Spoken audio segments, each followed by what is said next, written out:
Beer is booming. Texas craft beer is becoming big business. On this side, you'll find tires, but on the other side of the brush is furniture. You can see patches like this all along it. Another form of transportation to get to your destination, why the city of Edinburgh says these scooters will cost you less. Richard Molina was bonded out through David's bail bonds, which is owned by Edinburgh City Council member David Torres. So a trailer home, if you see out there, there's those stairs. That's where the trailer home was. This is the type of training that people will be able to receive. I actually walked through these waters earlier, and it was so deep that the water was up to my knees. I'm just feet away from the Rio Grande, which is all that separates me from Mexico. To make sure that it's packaged properly, and it has a clear label, which includes the list of ingredients, and some of them even have a QR code just like this one, which you can scan on your phone. Oh, this shooting remains under investigation, and the shooting range that was used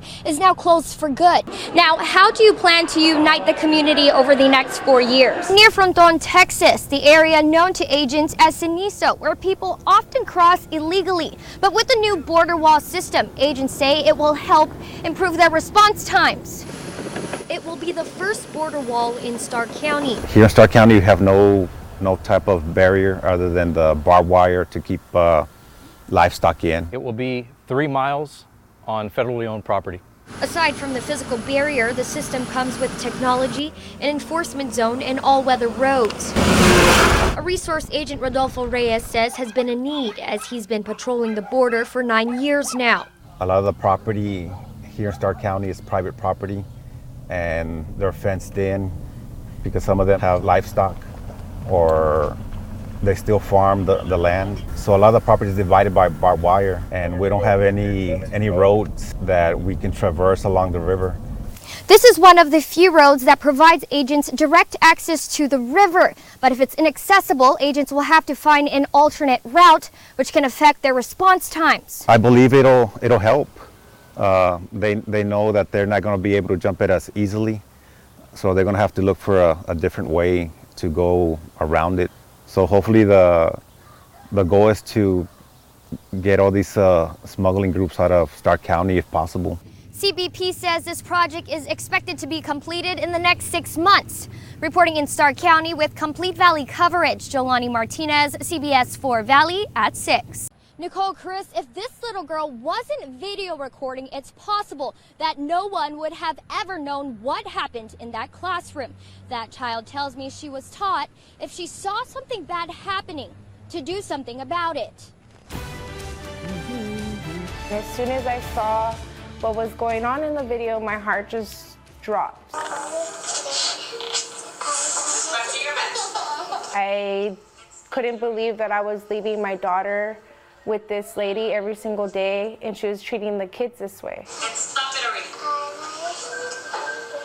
It's a video taken at Bright Beginnings Daycare. Michaela Galvan's 5-year-old daughter, Angela Valadez, was enrolled in there for the past 3 months. She grabbed the little boy and threw him on her mat. The video was captured on Galvan's daughter's tablet, which she says was no accident, as her daughter knows how to operate the camera and felt there was a need to start recording. Because I knew it was bad, so I recorded it so my mom could see it. She was zooming in on the teacher, she was zooming in on the child. She recorded the teacher when it was all happening. So obviously she wanted me to see what was going on in her classroom. It was a cry for help. Galvan said Angela's father showed the owners of the daycare the video. At first they tried to